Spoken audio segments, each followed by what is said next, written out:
থাক, আমি কামে গেলাম। কামে যাবে ঠিক আছে, ওই পাড়ার আব্বাস ভাই হে ফুটটির বেলায় কামে যায়, রাত আসে হলো 8টার সময়, আর তুমি সকাল 10টার সময় তো ঘুমাবো না, দুর্বেলায় চলে আসো।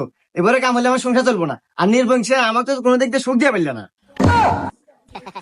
দেখ তো সুত মারানি কয় কি। এই সুত মারানি, আমি যদি তোকে সুখ না দিবার পারি কেটো যায় রে? হ্যাঁ, রে নির্বংশা, তোর দেওয়া যে সুখ আর আমার ঘরের ফ্যান সবসময় খালি ডগর ডগর ডগর ডগর ঘুরে, কোনো স্পিরিট নাই। দেখ তো সুত মারানি কার হাতে কিনা গেছে। আরে ফ্যান হলে ক্যাপাসিটার দুর্বল, ওই ক্যাপাসিটার চেঞ্জ করলে ফ্যান জোরে করবো, স্পিরিট হবো। আরে ওটা আমি সময় হেরা পাল্টাতে মানে। ও আর তোমাকে দেবো না, ওই ক্যাপাসিটি আর আমি তো পাল্টানে মানে, তুই যখন কামে যা, তোকে আর দেখবে মন চাইতেছে না। আচ্ছা থাক, গেলাম।